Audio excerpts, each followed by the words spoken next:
ബദറിൻ്റെ മറ്റൊരു പേര് യൗമുൽ ഫുർഖാൻ എന്നുള്ളതാണ്.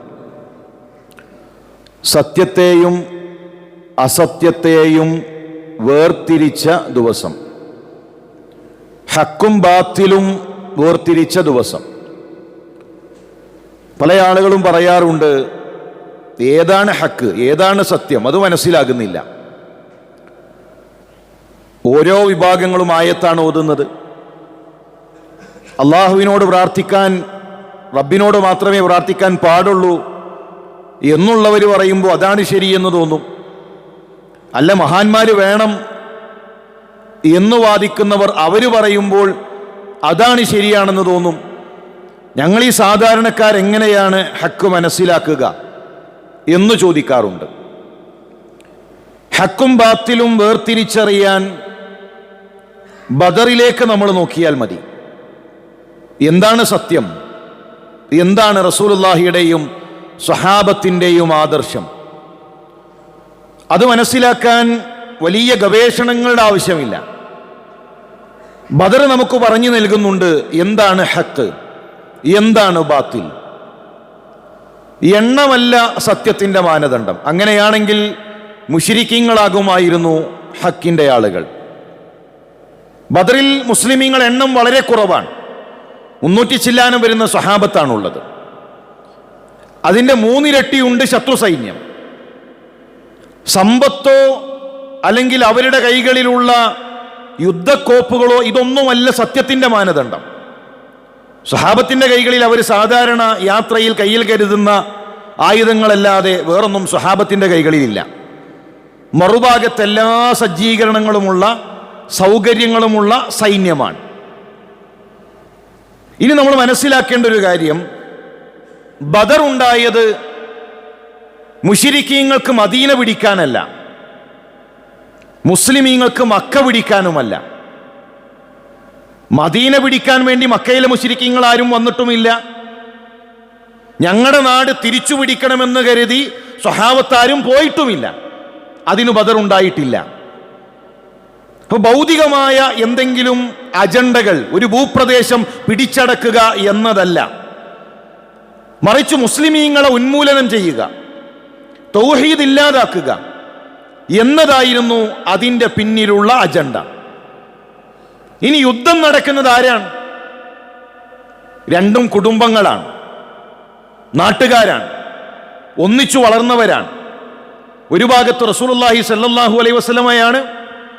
ശത്രുക്കളുടെ കൂട്ടത്തിൽ മകൾ സൈനബിന്റെ ഭർത്താവ് അബുൽ ആസാണ്.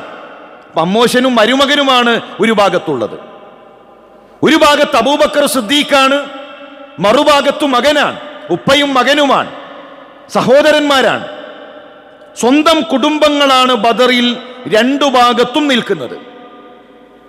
ഇനി ഈ രണ്ടു കൂട്ടർക്കും ഇടയിൽ എന്തെങ്കിലും സാമ്യങ്ങളുണ്ടോ? അവർ യോജിച്ച വല്ല വിഷയങ്ങളുമുണ്ടോ? ഒരുപാട് വിഷയങ്ങളിൽ അവർ യോജിപ്പുണ്ട്. രണ്ടു കൂട്ടർക്കും അറിയാം അള്ളാഹു ഹലാലെ സ്വീകരിക്കൂ. അത് മുസ്ലിമീങ്ങളും അംഗീകരിച്ചു, മക്കത്തെ മുശ്രിക്കീങ്ങളും അംഗീകരിച്ചു. റബ്ബ് സ്വീകരിക്കൽ ഹലാല് മാത്രമാണ്. അതുകൊണ്ടാണ് കഅബ ഉണ്ടാക്കിയപ്പോൾ ഒരു ഭാഗം മുശ്രിക്കീങ്ങൾ ഒഴിവാക്കിയിട്ടത്. ഹലാലായ സമ്പാദ്യം അവരുടെ കൈകളിലില്ല. സംസം രണ്ടു കൂട്ടരും അംഗീകരിച്ചു. ഹജറുൽ അസ്വദ് രണ്ടു കൂട്ടരും അംഗീകരിച്ചു. രണ്ടു കൂട്ടരും ഹജ്ജ് ചെയ്തു. ഉത്ബ ഹജ്ജ് ചെയ്തിട്ടുണ്ട്. ബദറിലെ മുശ്രിക്കീങ്ങളുടെ നേതാവ് അബൂജഹൽ ഹജ്ജ് ചെയ്തിട്ടുണ്ട്. ആ ഹജ്ജിൽ അവർ തൽബിയത്ത് ചൊല്ലിയിട്ടുണ്ട്, ലബ്ബൈക് അല്ലാഹുമ്മ ലബ്ബൈക്. ഈ വിഷയത്തിലൊക്കെ അവർക്ക് ഐക്യമുണ്ട്. അമാനത്ത് പാലിക്കണം.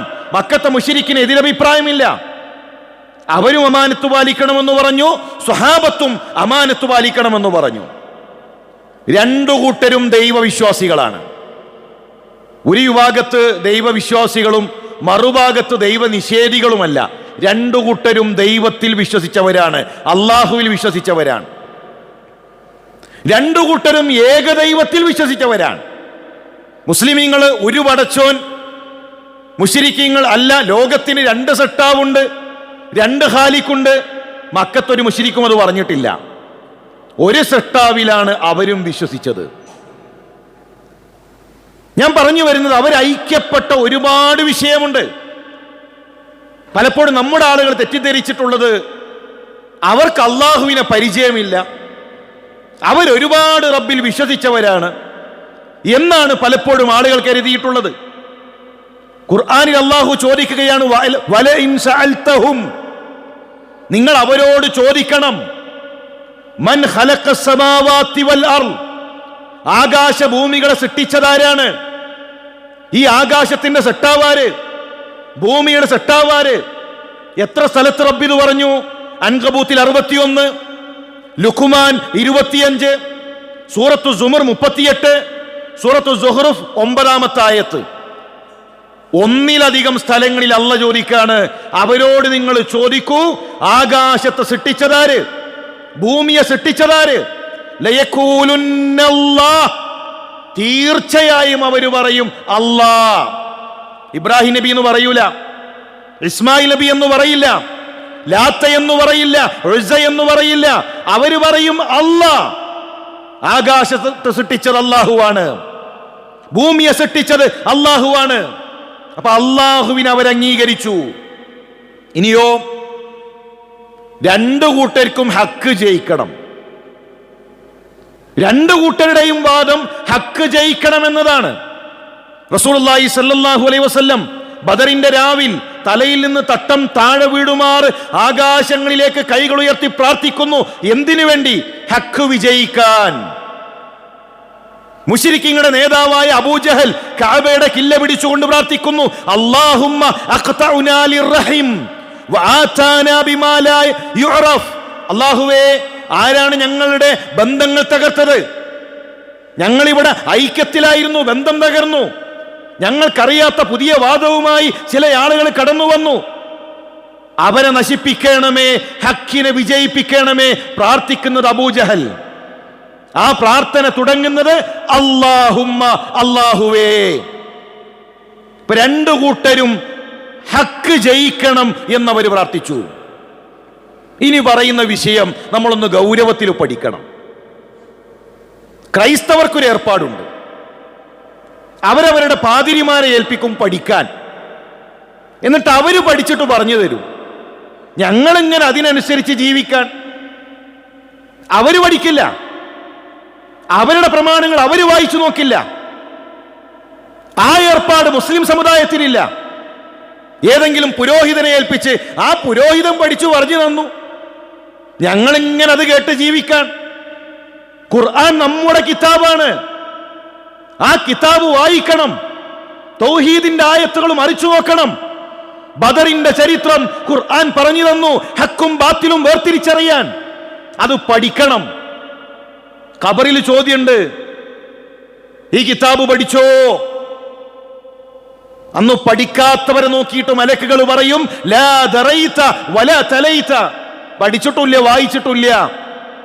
അള്ളാഹു ഒരു കിതാബ് നൽകിയിട്ട് ഹക്കും ബാത്തിലും വേർതിരിച്ചറിയിക്കുന്ന ഒരു ആദർശം കിതാബിലൂടെ പഠിപ്പിച്ചിട്ട് അത് വായിച്ചിട്ടില്ല, പഠിച്ചിട്ടില്ല, നരകത്തിലെത്തിയില്ലേ എന്ന് പറയുന്ന സാഹചര്യം ഉണ്ടാകും. അതുകൊണ്ട് നമ്മൾ പഠിക്കണം. ഇനി എന്താണ് അവർക്കിടയിലുള്ള വ്യത്യാസം? എന്താണ് മക്കത്തെ മുശ്രിക്കും റസൂലുള്ളാഹിയുടെ സ്വഹാബത്തും തമ്മിലുള്ള വിശ്വാസപരമായ വ്യത്യാസം? എന്തിന് കുടുംബങ്ങൾ തമ്മിൽ യുദ്ധമുണ്ടായി? എന്തിന് അല്ലാഹുവിന്റെ റസൂൽ അബുൽ ആസും തമ്മിൽ പോരാട്ടമുണ്ടായി? അബൂബക്കർ സിദ്ദീഖും മകനും തമ്മിൽ യുദ്ധമുണ്ടായി. എന്തേ കാരണം? അവിടെ വിശ്വാസമാണ് വ്യത്യാസം.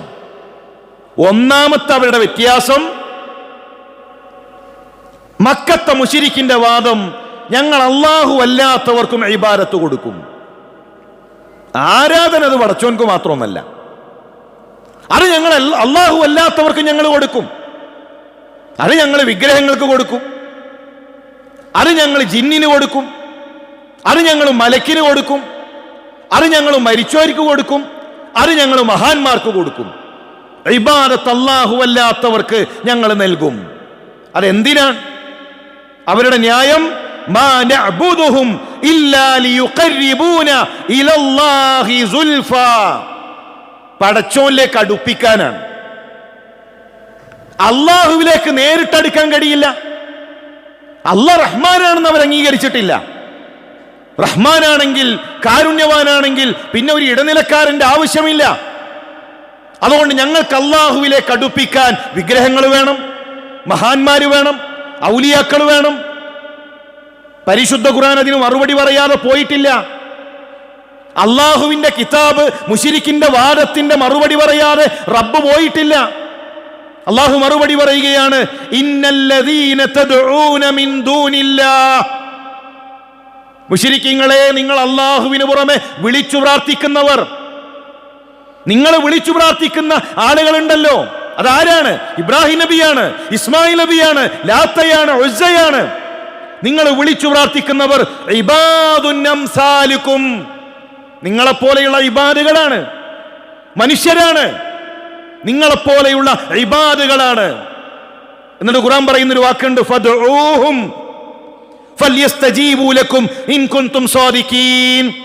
നിങ്ങളൊന്ന് വിളിച്ചു പ്രാർത്ഥിക്കിൻ, നിങ്ങളൊന്ന് ചോദിക്കും കൂട്ടരെ, അവരുത്തരം നൽകുമോ എന്ന് നോക്കാം. നിങ്ങൾ വിളിച്ച് ചോദിക്കിൻ, അവരുത്തരം നൽകുമോ? ഖുർആന്റെ ചോദ്യമാണ്. എന്നിട്ട് അല്ലാഹു പറയുന്നൊരു കാര്യമുണ്ട്, അലഹും അർജുലുൻ യംശൂന ബിഹാ അം ലഹും ഐദിൻ യബ്തിശൂന ബിഹാ അം ലഹും അഅ്യുനുൻ യുബ്സിറൂന ബിഹാ അം ലഹും ആദാനുൻ യസ്മഊന ബിഹാ. കൂട്ടരെ, നിങ്ങൾ വിളിച്ചു പ്രാർത്ഥിക്കുന്ന ആ മരണപ്പെട്ട മനുഷ്യരുണ്ടല്ലോ, അവർക്ക് നടക്കാൻ കാലുകളുണ്ടോ? അവർക്ക് നടക്കാൻ കാലുകളുണ്ടോ? അവർക്ക് പിടിക്കാൻ കൈകളുണ്ടോ? അവർക്ക് കേൾക്കാൻ കാതുകളുണ്ടോ? അവർക്ക് കാണാൻ കണ്ണുകളുണ്ടോ? ഇതൊക്കെ നശിച്ച് മരണപ്പെട്ട മനുഷ്യരെയാണോ നിങ്ങൾ വിളിച്ചു പ്രാർത്ഥിക്കുന്നത്? നിങ്ങൾ ആലോചിച്ചിട്ടുണ്ടോ? ഇതൊക്കെ ഉള്ള കാലഘട്ടത്തിൽ അവർക്ക് കഴിഞ്ഞിട്ടുണ്ടോ? ഇന്ന് മുസ്ലിം സമുദായം വിളിച്ചു പ്രാർത്ഥിക്കുന്ന മനുഷ്യരുണ്ടല്ലോ, കണ്ണും കൈയും കാലും എല്ലാമുള്ള കാലഘട്ടത്തിൽ അവരെ ഭാര്യമാരെ അവരോട് പ്രാർത്ഥിച്ചിട്ടുണ്ടോ? ഇന്ന് കൊണ്ടു നടക്കുന്ന ഹോജരാജാക്കന്മാരില്ലേ, അവര് ജീവിച്ചിരിക്കുന്ന കാലഘട്ടത്തിൽ അവരുടെ ഭാര്യമാർ, അവരുടെ മക്കൾ കണ്ണും കൈയും കാലുമുള്ള കാലഘട്ടത്തിൽ അവരെ വിളിച്ചു പ്രാർത്ഥിച്ചോ? ഇല്ലല്ലോ.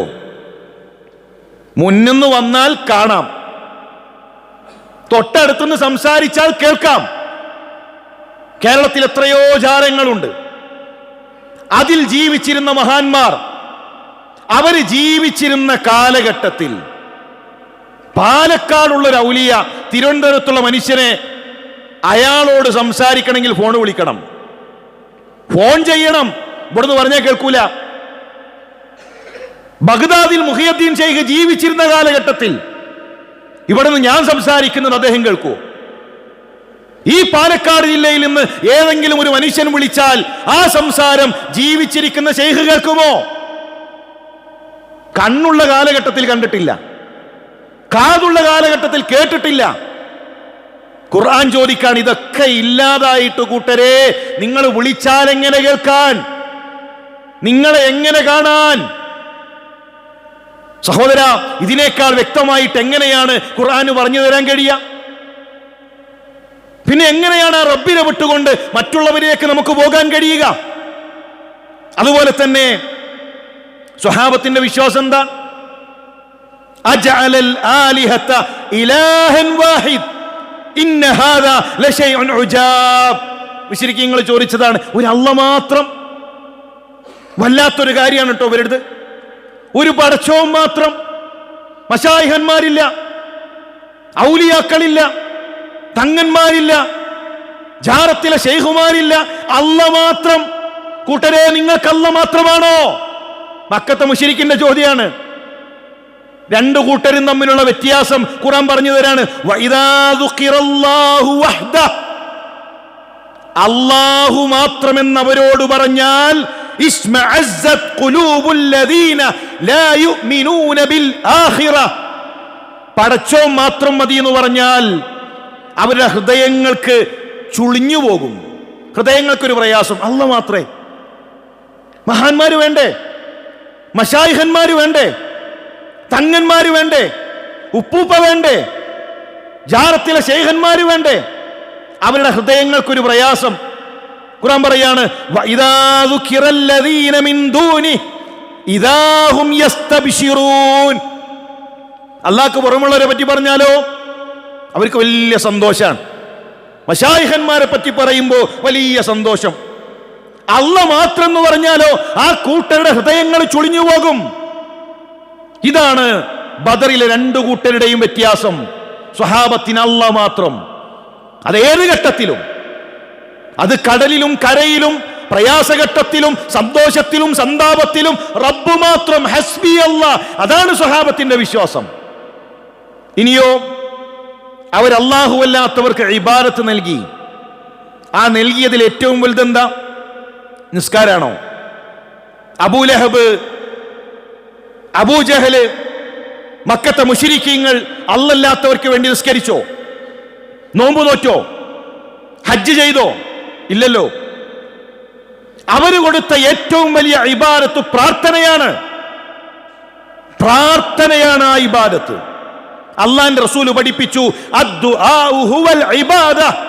കൂട്ടരെ, ദുആ ഇബാദത്താണ്, അല്ലാഹു അല്ലാത്തവർക്ക് നൽകല്ലേ. ഇന്ന് മുസ്ലിം സമുദായം അല്ലാഹു അല്ലാത്തവർക്ക് ദുആ നൽകുന്നു. രണ്ട് നേർച്ചയാണ്. സ്വഹാബത്തിന്റെ വിശ്വാസം നേർച്ച, ബലികർമ്മം അള്ളാഹ്ക്ക് മാത്രം. മക്കത്തെ മുശ്രിക്കോ, ബദറിൽ ശത്രുപക്ഷത്തുള്ളവരോ, അല്ലാഹു അല്ലാത്തവർക്ക് അറിവുണ്ടവർക്ക്. ഇന്ന് ആ ബദരീങ്ങളുടെ പേരിൽ അറക്കുന്നു. ആ ബദരീങ്ങളുടെ പേരിൽ അറക്കുന്നു. മൂന്നാമത്തെ വിഷയം, സ്വഹാബത്ത് സത്യം ചെയ്തത് പടച്ചോന്റെ പേരിൽ മാത്രം. മക്കത്തെ മുശ്രിക്കോ, അവർ സത്യം ചെയ്തത് ഒരുപാട് ആളുകളുണ്ട് അവർക്ക്. അവർ വിഗ്രഹങ്ങളുടെ പേരിൽ സത്യം ചെയ്തു. ഇന്നും മുസ്ലിം സമുദായത്തിൽ നോക്കൂ, ബദരീകളാണ് സത്യം. പിന്നെ കളവ് പറയാൻ പേടിയാണ്. മുഹിയുദ്ദീൻ ശൈഖാണ് സത്യം, ഉമ്മയാണ് സത്യം, ഉപ്പയാണ് സത്യം, മലക്കാണ് സത്യം. സ്വഹാബത്തോ റബ്ബ് മാത്രം. അല്ലാഹു അല്ലാത്തവരുടെ പേരിൽ അവർ സത്യം ചെയ്തിട്ടില്ല. മക്കത്തെ മുശ്രിക്കിന് ശകുനുണ്ടായിരുന്നു. ചില ദിവസങ്ങൾക്ക് അവർ നെഹ്സ് കൽപ്പിച്ചു. അവർക്ക് പേടിയായിരുന്നു. പക്ഷി ഒരു ചീട്ടെടുത്താൽ, പല്ലി ചലിച്ചാൽ അവർക്ക് പേടിയായിരുന്നു. സ്വഹാബത്തിനോ ഒരു പേടി, ഒരു ബേജാറുമില്ല. അവർക്ക് ഒരു ദിവസത്തിനും പ്രശ്നമില്ല. അവർ അള്ളാഹുവിൽ തവക്കുലാക്കി അവരെങ്ങനെ ജീവിച്ചുപോയി. ഇന്ന് മുസ്ലിം സമുദായത്തിന്റെ അവസ്ഥ എന്താ? ചൊവ്വാഴ്ച കല്യാണം വെക്കാൻ പേടി. കല്യാണം കഴിഞ്ഞു, പെണ്ണ് വീട്ടിലേക്ക് വന്നു. അന്ന് അമ്മായിമ്മ മരിച്ചു. അപ്പം തന്നെ കണ്ടോ, കാലെടുത്ത് കുത്തിയിട്ടേ ഉള്ളൂ, അപ്പോത്തിന് പോയി. ഞാരെ തലേണ് ബാക്കി പോകാന്നുള്ളത് അറിയില്ല. എത്രയും പെട്ടെന്ന് ഒഴിവാക്കിക്കോ. കുട്ടി ഉണ്ടായെന്ന് ജോലി പോയി. ആ കുട്ടിയുടെ തലവട്ടം കണ്ടതോടുകൂടെ ഇന്ന ജോലി പോയി. അപ്പൊ ആ കുട്ടി എന്തോ ഒരു കുരുത്തക്കേടുള്ള കുട്ടി, ആ കുട്ടിക്ക് എന്തോ ഒരു ദുഷ്യഗുണം. സഹോദരന്മാരെ, ആരുടെ അഖീദയിലാണ് നമ്മൾ? ഒരു കറുത്ത പൂച്ച മുന്നിലൂടെ ഓടിയാൽ യാത്ര ചെയ്യാൻ പേടി. പുറത്തേക്ക് ഇറങ്ങിയാൽ ഭാര്യ ഒന്ന് വിളിച്ചാൽ, യാത്രക്ക് പുറപ്പെടുമ്പോൾ നല്ല കാര്യത്തിന് ഇറങ്ങിയപ്പോൾ തിരിച്ചു വിളിച്ചു, എന്തോ ഒരു ഷെറുണ്ട്, തിരിച്ചു വരാൻ. സ്വഹാബത്തോ, കല്യാണം എന്ന് നടത്തണം, രാവിലെ നടത്തണോ? ബിസ്മില്ല. രാവിലെങ്കിൽ രാവിലെ, ഉച്ചയെങ്കിൽ ഉച്ച, രാത്രിയെങ്കിൽ രാത്രി. ഒരു പുതിയ വീട്ടിലേക്ക് താമസം മാറണം, എപ്പോഴവർ മാറി? രാവിലെയാണ് എല്ലാവർക്കും സൗകര്യം, എങ്കിൽ രാവിലെ കയറാം. ഉച്ചയാണ് സൗകര്യം, ഉച്ചക്ക് കയറാം. അവർ അല്ലാഹുവിൽ തവക്കുലാക്കി അവരിറങ്ങി തിരിച്ചു.